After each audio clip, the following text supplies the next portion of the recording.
Well, Dane, it's that time of year in college football. The final playoff bracket has been revealed. The conference championships have been decided, and everybody's angry.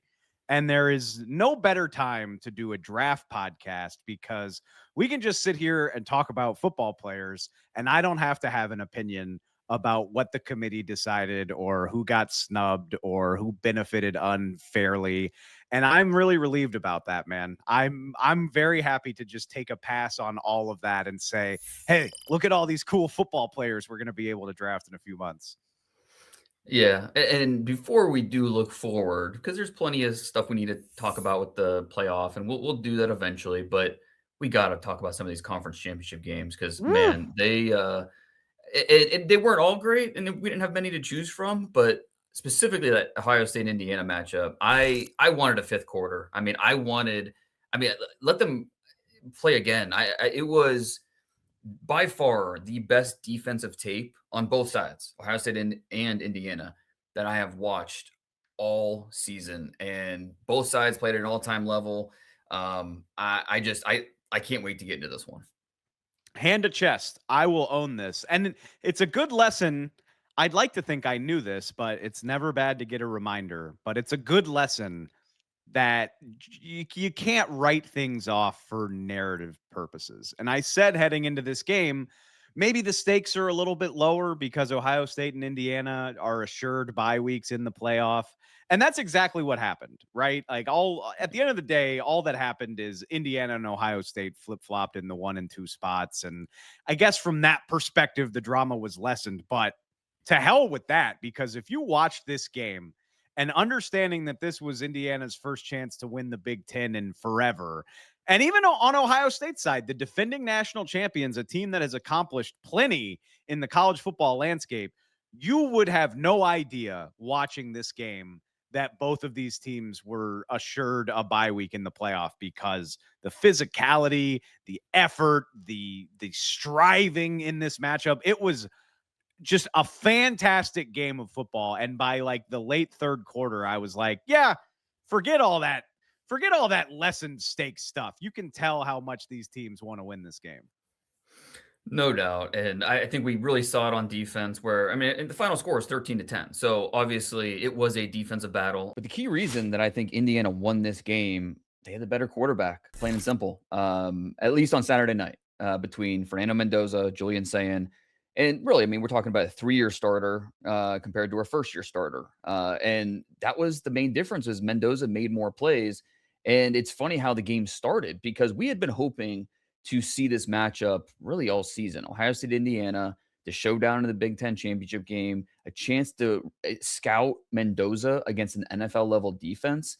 The first play of the game, Mendoza gets absolutely leveled by Caden Curry. My first thought was, well, that was a letdown. We're going to get robbed from seeing him in this big moment, but he missed just one play, shook it off. And then, he didn't have like the best statistical game of his career by any means. And that's, because Ohio State's defense is really freaking good, but he made just key throws that were really the difference. And there were, I think, 4 of them that stood out. There was the 4th and 2 in the second quarter that led to a field goal, that deep post to Becker that got him down, where they later scored the touchdown, the slot post, which was the touchdown to Elijah Surratt, and then that go ball on 3rd down late in the 4th quarter to essentially seal the game. So if even one of those is incomplete, good chance the outcome of this game is different. And so that's from a macro level.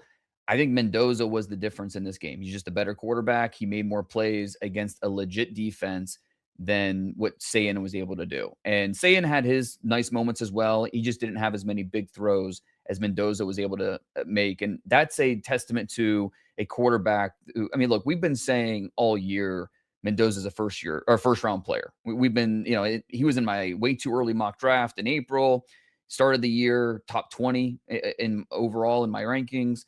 And he just continues to impress all year. And this game, the way he performed, I thought it was a needle mover. It makes you like him even more and convinces you even further that, yeah, this is not only an NFL starter, but someone that's going to be able to come in from day one and make a difference for your NFL team. So, but I do want to talk about these defenses as well, because it's, I mean, where do you want to start? Ohio State's defense or in Indiana's defense? Let's start. Let's keep it on Mendoza for just a tick Okay. longer, because I do think it's worth pointing out the data points are not done. Dante Moore is going to be part of this playoff. Yeah.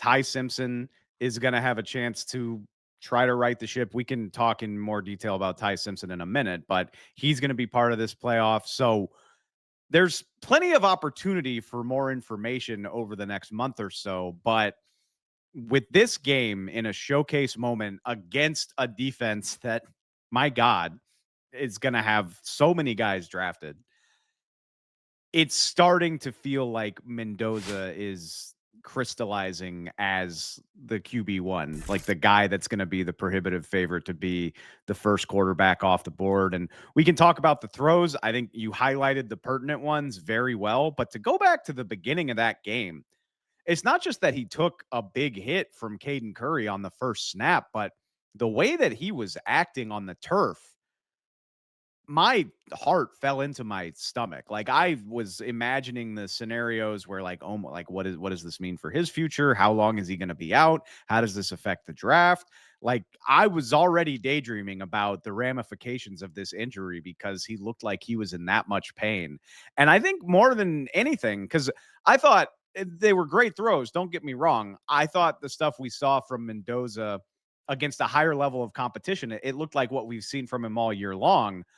What I think I learned about him that maybe I didn't know, or didn't know as great a detail, is what a tough son of a gun, man, to miss one play and come back in, and not just that one hit, but he was under fire all night long. I mean, Kayden Curry, if Ohio State wins this game, maybe we're talking about Kayden Curry as the guy who popped off the page more than anybody else, because he was that much of a game wrecker, coming mainly off of right tackle. I mean, the guy had 6 pressures, 4 quarterback hits, and 2 sacks. And to overcome that sort of pressure coming at you from a very high caliber defense, I came away so impressed with his physical and mental toughness.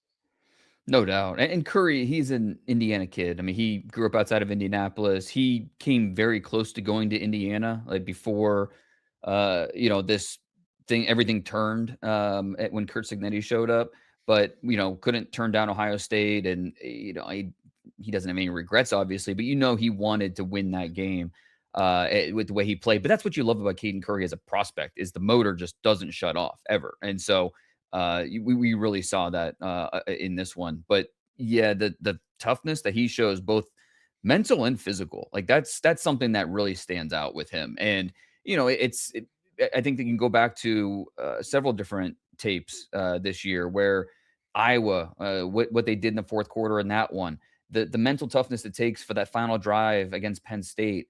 After he threw the pick 6 on the Oregon tape, the very next drive, he marches that team down the field, and it was like a 12-play touchdown drive. So, even when he does make a mistake or he gets rocked, it just doesn't face him as much. And that's a pretty big difference when you watch him compared to watching. I'm not trying to take a shot at Ty Simpson, but that's something that Ty Simpson hasn't been able to overcome necessarily, where the mistakes seem to snowball with that Alabama offense instead of the quarterback being able to right the ship. Now, we'll get into Alabama a little bit later. It's more than just the quarterback. What's the issue with that offense? But I think it really does, to your point, speak to Mendoza's toughness and how that mentality. You need that in the NFL if you're going to play quarterback, because mistakes are part of it. You have to be able to come back. And it's just another reason why Mendoza is going to be, I think he's the front runner to be the first quarterback drafted.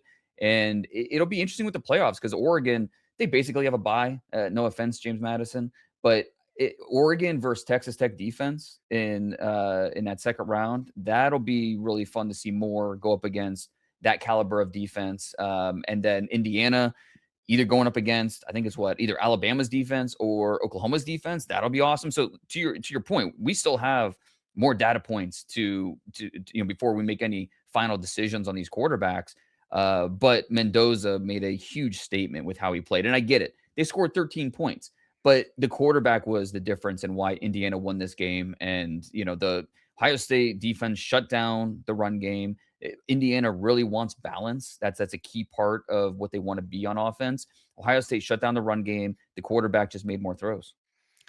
So let's talk about the Ohio State defense that Fernando Mendoza was ultimately able to get the best of. Because with apologies to Indiana, we're not here to tell the story of the 2025 college football season. I mean, I'm so impressed and excited about where Indiana football is, but I'm looking for NFL prospects. And buddy, this Ohio State defense is so silly. And actually, if you don't mind, I would like to start. I'll issue another apology because I mean, we talked about this guy before the season even started. We knew he was a good player. He's been a good player all season. And that would be Sonny Styles at Ohio State. But I feel the need to issue an apology to Mr. Styles because he happens to play next to the guy who has become one of the sensations of this season, Arvell Reese, a guy that has jumped into the conversation to potentially be the first player taken or the first non-quarterback taken. One of the biggest stories of the college football season.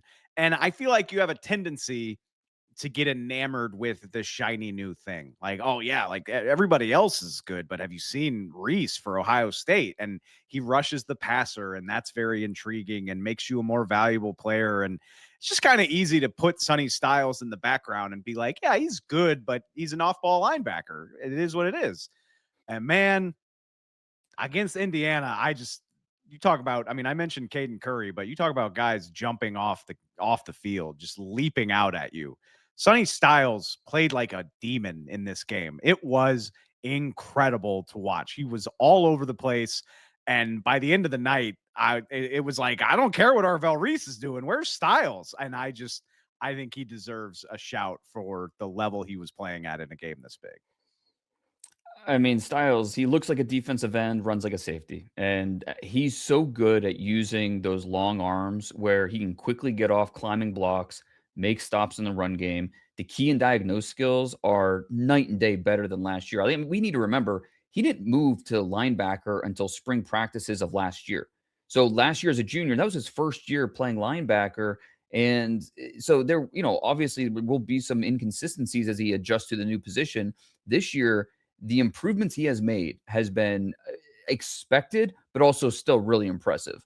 And so, you watch him play and the physicality, a guy that size to be able to run that fast, 6'4.5", he's a legit 6'4.5", 240 pounds. That's not inflated numbers. He is that big. And sometimes he'll tackle a little bit tall, and that's just the nature of being that size.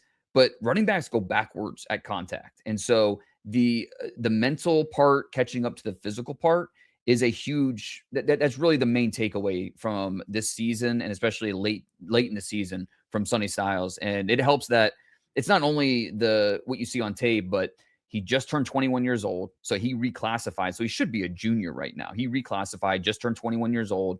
He was the Block O recipient. A scout told me he got the most votes by far.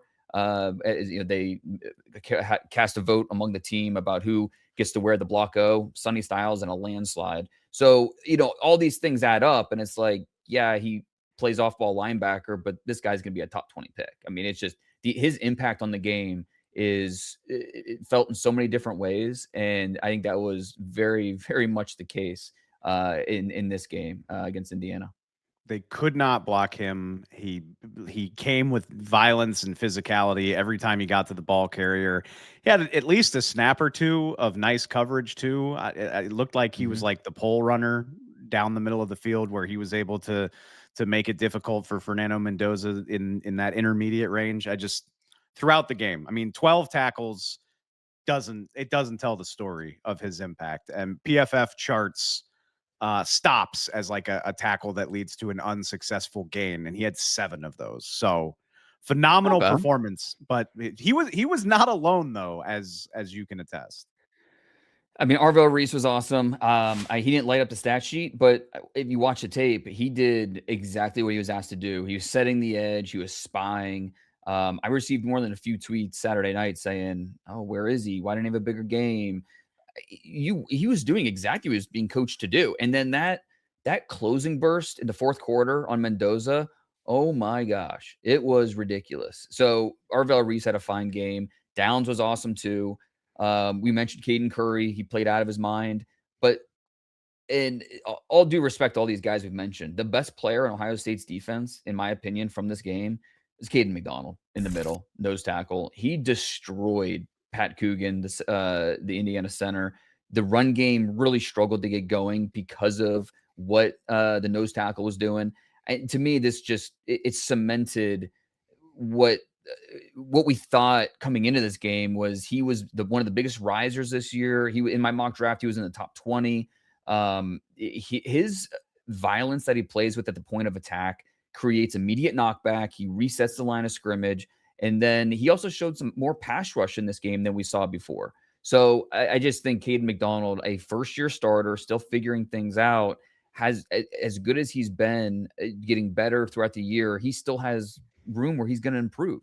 So Kayden McDonald, I mean, all these guys, Reese, Downs, Styles, McDonald, those four guys, I'll be shocked if any of them fall out of the top 20 picks. I mean, these guys are just too good as prospects. And that's without mentioning the other side of the football. I mean, Carnell Tate is a guy that's going to be drafted highly in this draft class. Yeah, I mean, this is a nasty Ohio State roster, which honestly it makes it puts it in that much more focus that Indiana was able to play a slugfest game with this team and come out on top. And obviously having the better quarterback is a big part of that. But were there, I mean, what other pieces of this Indiana roster would you want to highlight? Because obviously the defense was fantastic. Indiana's receivers made the plays when they needed to. I just can't say enough about it. Yeah, and I mean, I give so much credit to the Indiana defense. And look, they're not going to have as many name brand guys. You know, like none of the Indiana defenders are first round players, but they're all really good players who, and several of them will get drafted. Safety Lewis Moore, he had that first quarter interception. That's a dude who has turned himself into a draft pick this year. He was at Indiana, transferred to Ole Miss, and then transferred back to Indiana this year. And he was probably a priority free agent over the summer if the draft was last summer. Now we're talking about him as being somewhere in the mid rounds. Stephen Daly, the defensive end, he was shooting gaps all night. He's a little bit of a tweener end tackle. They'll line him up inside the tackle, but his quickness was on display. I think he led the team in pressures against Ohio State. Kent State transfer. He absolutely has a shot to get drafted now based on how he's played. D'Angelo Pons at corner. He got picked on a little bit. I think I charted, he gave up 7 catches for a lot of yards. But he also, he had some key moments as well where he was able to make a play, and especially going up against Jeremiah Smith, who he's known for a long time. That was a factor in this game. Aiden Fisher was solid as usual. So yeah, it was a game where Indiana doesn't have those name brand guys, but at the same time, anybody that watched that game came away thinking like this. It in no way was Indiana outmatched, and it was like the plucky underdog being able to upset the big bad Ohio. I mean, this was an equal footing type of game. So one other or two other guys I do want to mention, two very underrated players in this game and prospects that I think we need to know. And they've played well all season. Will Kacmarek from Ohio State, tight end. Riley Nowakowski, tight end for Indiana. These guys are not flashy, but they get the job done. And I'll call my shot right now. I'm going to say both of these guys get drafted in April. Kacmarek is 6'5", 260, 33-inch arms, steamrolls dudes, especially in the run game. He's rarely targeted, but when he does get a chance, he catches the ball, looks natural doing it. And then Nowakowski, he had that key fourth down catch on the 4th and 2. And the very next play, he got the upper hand on Curry, setting the edge, opened a hole for, I think it was like a 9-yard gain. So just the good stuff from these two guys doing the dirty work. When they're targeted, they make plays. It's the type of stuff that NFL teams are really going to appreciate. So both these guys, I bet, get drafted in April. I'm thinking about Jackson Hawes right now and what Exactly. he's been up to in Buffalo. And I'm saying, Exactly. ooh, tell me about all the tight ends you can find who are good blockers, who offer something in the passing game. And it certainly feels like a trend to have an eye on, that NFL teams are going to be looking for those guys, even if they're not big time top 50 draft prospects. The value is apparent with what we're seeing in the NFL game right now. So I think that is a really good point. All right. I think that does it for Ohio State, Indiana. We got a couple other conference championship games we want to hit on. We'll do that on the other side of this break. This episode of the Athletic Football Show is brought to you by our friends at Facebook. Every year around the holidays, there's that moment when you realize you want your gifts to actually mean something. Not just another item off a list, but something that shows you really get the person you're giving it to. And that's kind of what Facebook's reminding us all this season. It's not just about staying connected online. It's about embracing all possible connections that Facebook unlocks. Maybe you're doing a Secret Santa at work, and you scroll through your coworker's Facebook profile and notice they're a huge vinyl fan. Next thing you know, you're on Marketplace, finding that vintage jersey signed by your favorite player from a local seller. Or maybe you join a group where people share their favorite gift ideas or the best spots to see holiday lights around town. Those small moments, a comment, a message, an idea you stumble onto, can end up becoming something bigger. That's what Facebook's all about this season, reminding us that a little connection goes a long way. So whether you're finding the perfect gift, reconnecting with an old friend, or just sharing a little holiday spirit, Facebook is where those connections start. Let's reconnect this holiday season with Facebook. All right, Dan, I think we can do the other major conference championships a little bit quicker because they weren't all that entertaining. Georgia bludgeoned Alabama 28-7 on Saturday afternoon.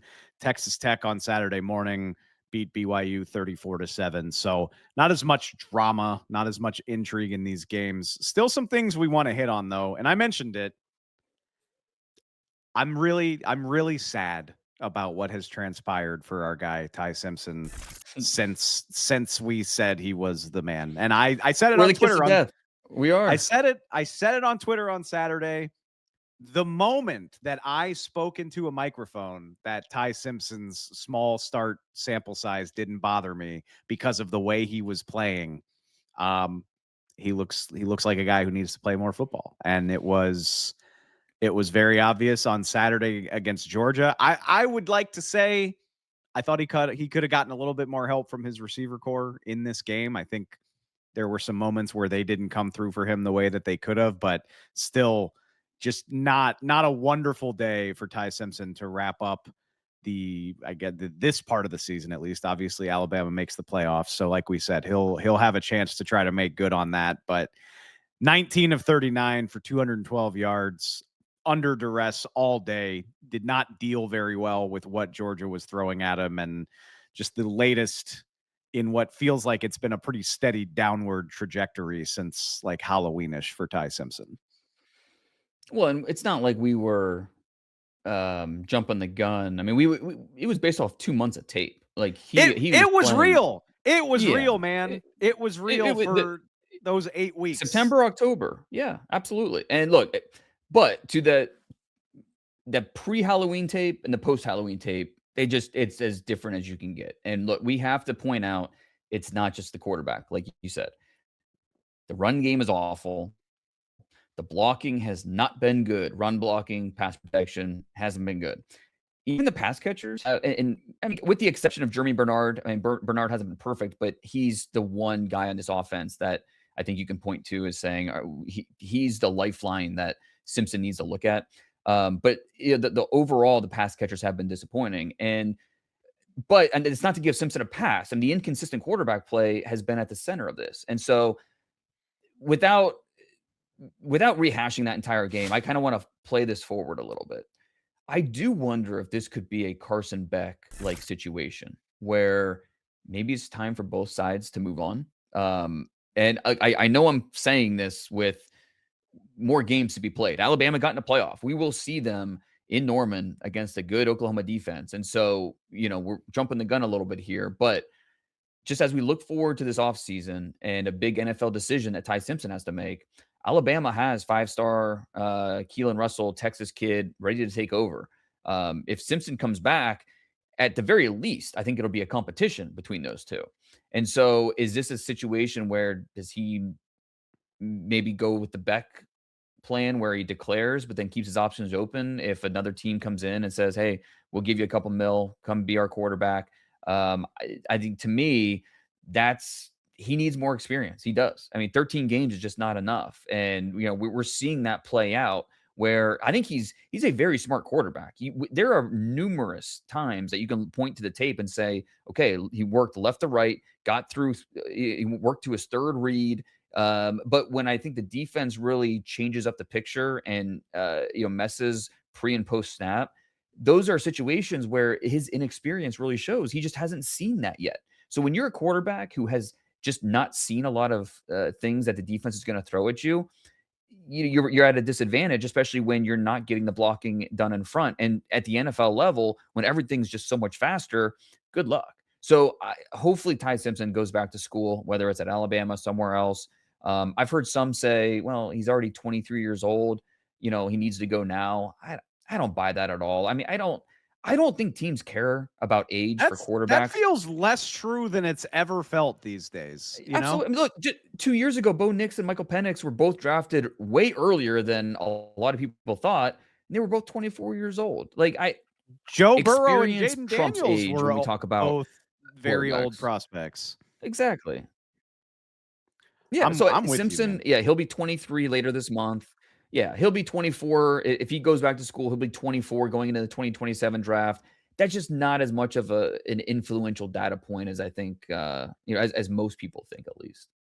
Especially playing quarterback, where obviously the wear and tear is not going to be as high as it would be for some other positions. And I mean, Ty Simpson is he's an athletic guy, but it's not as if his game is dependent on his mobility, which might be a concern for an older prospect. That doesn't bother me in the slightest. And yeah. I think if an NFL team thinks you can be a 10-year starter, they don't care. Like, they're going to draft you and be perfectly fine with that decision. Like, it's just not as much. Now, if obviously the context matters. If you were a below average quarterback, then all of a sudden at the age of 24, you turned it on and you're beating up on, you're playing much better against 20-year-olds. Like, that's different context. With Ty Simpson, he waited his turn, wanted to be at Alabama, and he's played well. It's just he needs a little bit more experience. And so if he's able to go back to school, have a strong 2026 season, he's right back in that first round conversation. This is why the landscape is so different and interesting, though, because and it's a very good point about what's going on at Alabama. And you're not the first person I've heard suggest that Keelan Russell's presence on the roster could prompt an uncomfortable conversation or two. And if you're Ty Simpson, it's interesting to think, like, do I transfer? And obviously I would imagine there's got to be a boatload of schools that would be willing to pay him good money to come be their quarterback. I can think of one in Baton Rouge that I'd be excited to hear offered him some money.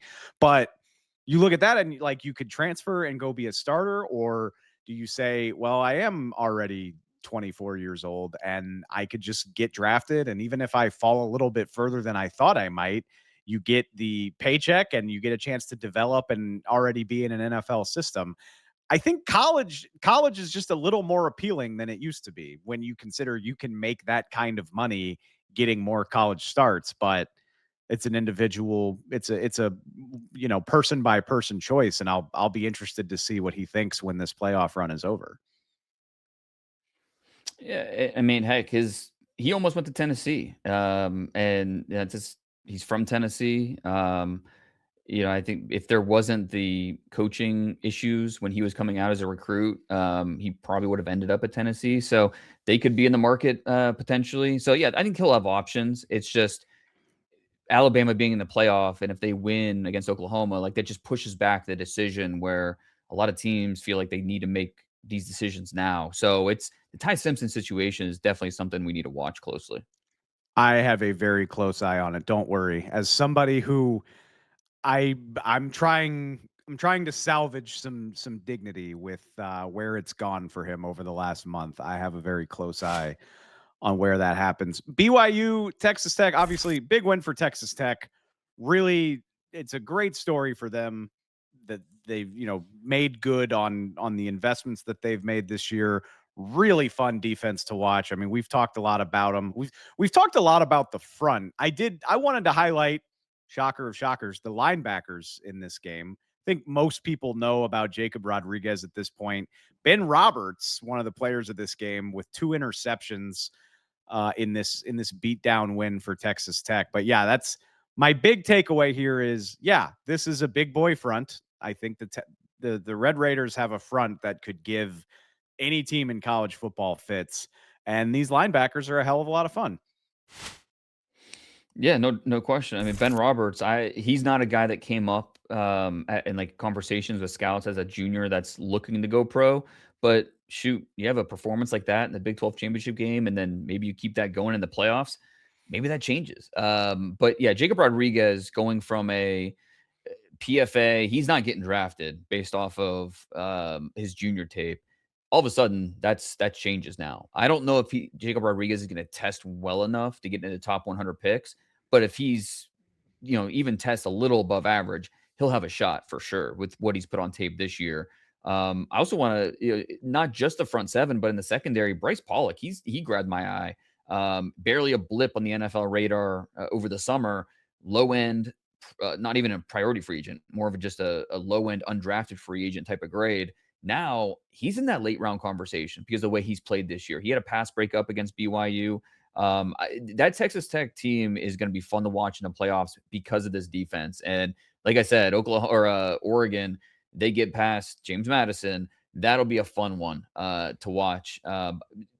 Sticking with but BYU, I mean, they don't have a lot of draftable players in this class, at least, but LJ Martin, the running back, he's one of them. He's one of the few, if he declares. Some scouts believe he will. Texas Tech was able to keep him relatively quiet, and I think Martin is a really good player. I think there's a good chance he'll finish as a top 5 running back for me in this class, assuming that he does declare. Not gonna. We don't need to write off James Madison too many more times in one podcast, but assuming Oregon does win that game, which they're heavily favored to win at home. Yeah, that one's pretty easy to circle when you talk about, is Dante Moore going to declare? What are his prospects if as an NFL as a prospect in this draft class?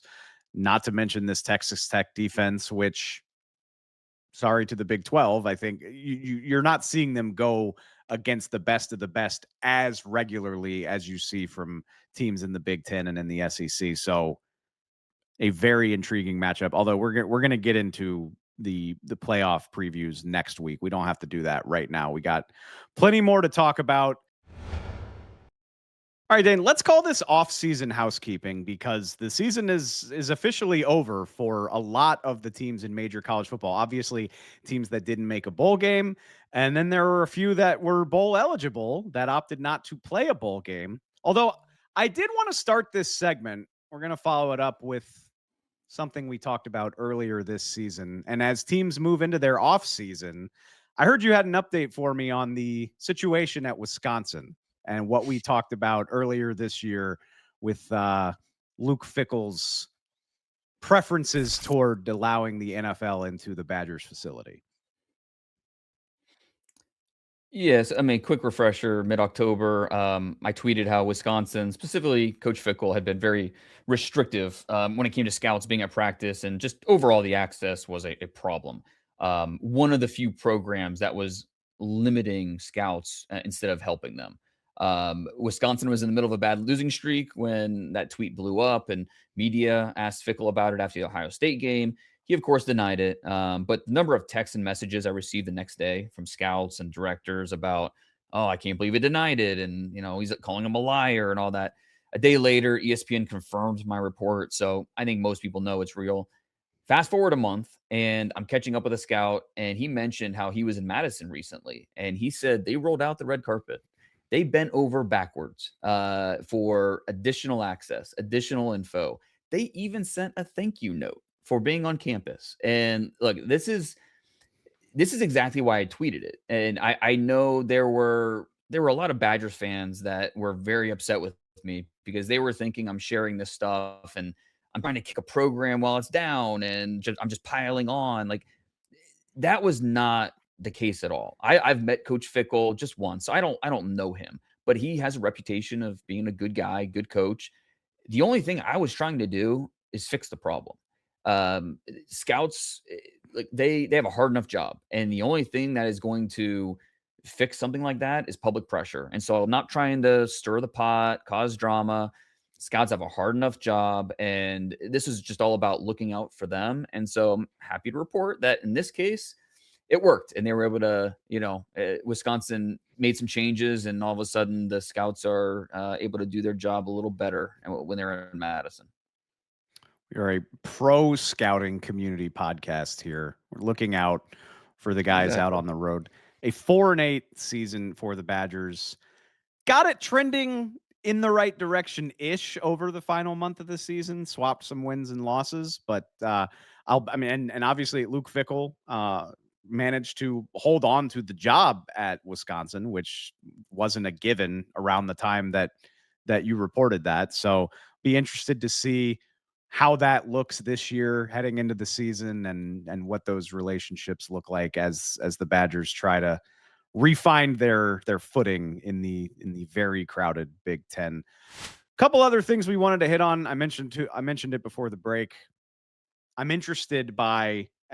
am not interested in talking about Notre Dame's decision and what went into it to not take part in a bowl game. I don't really care about the playoff aspect of it, at least for the purposes of this podcast. But Notre Dame, Kansas State, Iowa State, the very rare territory of 3 teams with bowl eligibility opting not to play in a bowl game. Notre Dame being the most pertinent of those for our purposes, because without being part of the playoff, obviously, I mean, you could have assumed we weren't going to see Jeremiah Love in a meaningless bowl game anyway. Now you're not going to see the entire roster. And I'm just curious for your thoughts from a scouting perspective. I think at this point, we're all used to the idea of bowl opt-outs, but one game of tape that you're not getting for an entire team. I'm curious for your thoughts on the effect that could have on guys who aren't Jeremiah Love, who are not guaranteed to be top 15 draft picks. Right. Yeah. The shock of players not playing in the bowl game is long worn off. I mean, we're a decade removed from Christian McCaffrey and Leonard Fournette opting out, prepare for the NFL draft. So, yeah, I mean, you're exactly right. Jeremiah Love was not going to play in a non-playoff bowl game. Price, the other running back, probably not either. There would have been other opt-outs. So Notre Dame opting out, a little bit of sour grapes, yeah. But and I'm with you. For the most part, I don't care. It's not something that I'm getting worked up about one way or the other. I think it's more of an emotional decision rather than a rational one. You play in a bowl game, you get a ton of extra practices, chance for freshmen to play. Of course, there'll be opt-outs, but it's valuable experience for young guys. I think the one area where it would bother me is there's seniors on this roster who they're not slam dunk prospects or slam dunk draft picks. They had a chance to play in one more game, and not only to put good stuff on tape, maybe with some better opportunities, depending on who in front of them would opt out. But it's just from a chance to play one more final game. Will Pauling, is he going to play another football game in his life? I don't know, maybe, but there are more than a handful of those guys that I'm sure would have liked to play one more football game. And so it's a bummer they don't get to. And, it's part of the blame is Notre Dame. Part of the blame is the system as a whole. It's a mess, and we all know it. And they'll fix it over the offseason to address what happened this year, but then something new will happen next year. And we'll be talking about that. So it's unfortunate that it is what it is, but we have seen the last of Jeremiah Love and some really good players in the Notre Dame uniforms. And, next time we'll see them will be in the NFL. I'm curious because I've been thinking about this, and I hear your point, but if you're a member of that Notre Dame team, and after what happened with the selection committee, you look at your teammates and say, we beat the shit out of Stanford 49-20, and we played a great game. It was over at halftime.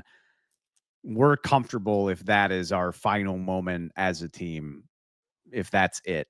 And that sounds good, other than really, I think about the guys who have a shot to get drafted or get invited to a rookie mini camp or something like that.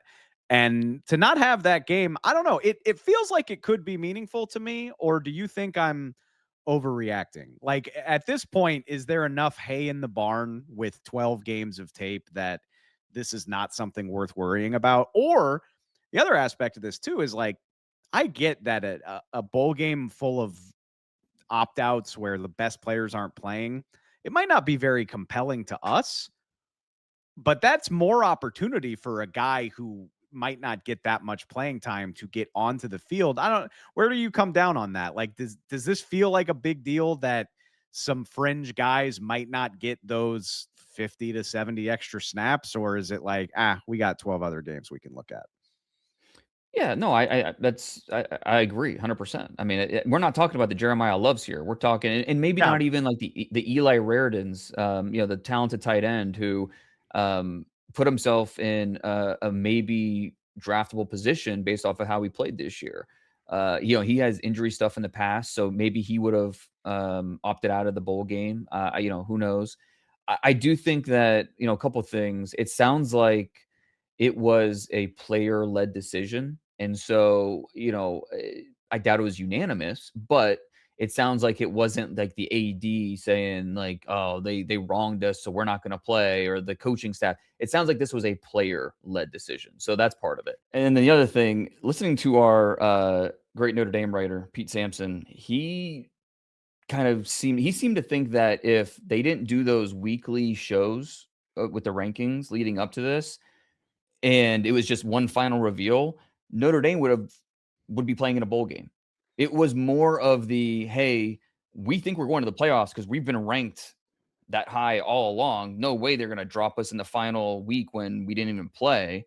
So I think it very much an emotional decision that they made here, based off of some, a process that is very flawed. And it's something that is obviously needs to be addressed. But yes, I think this was a very emotional decision that is one game going to matter all that much for some of the fringe guys? Probably not. But, it's still, I'm sure some of these guys would have liked to have one more game, put some good stuff on tape, and, at the very least kind of go out with knowing it was your last game. Because I really think Notre Dame thought they were going to be in the playoffs. So I don't think they were thinking Stanford was their last game, that's a tough way for your career to end.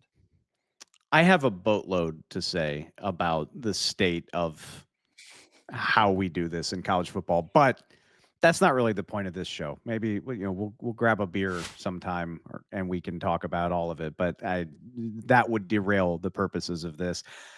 Iowa State and Kansas State, you're very different situations. You're doing this because of coaching transitions, obviously. So that means no more Big Citrus, your guy Dominique Orange on a college football field. Is there anybody from Kansas State worth highlighting now that they're done playing? I mean, I guess we've seen the last of those guys as well. Safety VJ Payne is a good player. He'll get drafted somewhere on day 3 probably. And then, I really like their receiver, Jace Brown, who is a junior. I don't think he's made his NFL decision yet. And so that'll be interesting if he does declare. He has a chance to be a top 100 pick. Not having that, and again, we don't know if these guys would have played anyways. They might have been opt-outs. But yeah, it's a bummer that we don't get to see them anymore. But it's that point in the calendar. We've had a couple guys, declare. Avion Terrell from Clemson announced he's going to the NFL. Anthony Hill Jr. from Texas, the linebacker, announced he's skipping his senior year. He's going pro. So, it's just that time of the calendar when, a lot of these guys are checking out and flipping the page to a new chapter. Couple quick hits I wanted to do before we got out of here. And we'll do a full preview of the prospects in the first round of the playoffs. But given that we've got some time, we'll do that on next week's episode, just FYI. But I wanted to hit, there is one more football game, Dane, before the postseason officially starts. Obviously, it's one of the coolest traditions in the sport. It's the Army-Navy game on Saturday afternoon in Baltimore. Navy's 9-2, Army is 6-6, and it's an awesome game and something worth watching regardless. But you told me that there's actually at least one draftable prospect in this game. Yeah, Eli Heidenreich. He's a fun player. He plays the snipe position for that Navy offense, where it's basically you're a slot running back, I guess. And he's a slot back, and he catches the ball a lot more than you think Navy was going to throw it. But he's the all-time leading receiver in Navy history. He'll be a running back at the next level. He's about 6 foot, 205 pounds. He's with his receiving ability, I think he has a chance to be a pretty good third down back. He can be a real mismatch. You put him up against a safety, against a linebacker, he can get open quickly. He can track the ball downfield, good body control. Strictly as a runner, I think he has vision. He has run strength. So he's someone that is, I think, an easy player to like as that day 3 kind of a change of pace running back with what he can do in the passing game. Eli Heidenreich, number 22 for Navy, 1,200 scrimmage yards this year to go with 7 touchdowns. So something to keep an eye out for if you're watching that game on Saturday afternoon. Also Saturday, the Heisman ceremony. The invitees have been announced. It is, not surprisingly, Fernando Mendoza out of Iowa, Diego Pavia, the quarterback at Vanderbilt, Jeremiah Love, and Julian Sayin are the 4 guys going to New York. I think that sounds about right. I don't know. Do you have thoughts, Dane? Can I try to sell you on Diego Pavia one more time? Diego Pavia, awesome college player. I don't have a vote. If I did, I think it would go to Fernando Mendoza. The stats are good. It's not amazing. We're not talking about Joe Burrow level season here, but just watching him, and I don't know, it's kind of the exclamation point on what Indiana has been. And I think some people, especially in SEC country, are going to want to give it to Pavia, especially as like a door prize for Vanderbilt not making it into the playoff. Like, here's, you get the Heisman instead. And, it is what it is. But I do think that Jeremiah Love's getting lost in all this too, which he's been the most exciting player I've seen in college football. So, I think that one of those 3 probably going to win the award. But personally, I would vote for Mendoza. I don't want to sound like a hater. And I think like you can make a good case for any of these guys. And if Fernando Mendoza wins because he's been good and because of what Indiana has accomplished, I mean, what a cool story if an Indiana football player wins the Heisman Trophy. I would have no beef with that, but I was just looking at it. You mentioned Joe Burrow's stats. Realize none of the quarterbacks in this crop of Heisman candidates is really even sniffing the numbers that like the last 5 or 6 Heisman quarterbacks put up. I went and double checked. Caleb Williams in 2022 was just shy of 5,000 scrimmage yards with 52 total touchdowns. Bryce Young, very similar numbers. Joe Burrow put up 6,000 yards and 65 touchdowns. Kyler Murray, 5,300 total yards and 54 touchdowns. Baker Mayfield, just shy of 5,000 total yards and 48 total touchdowns.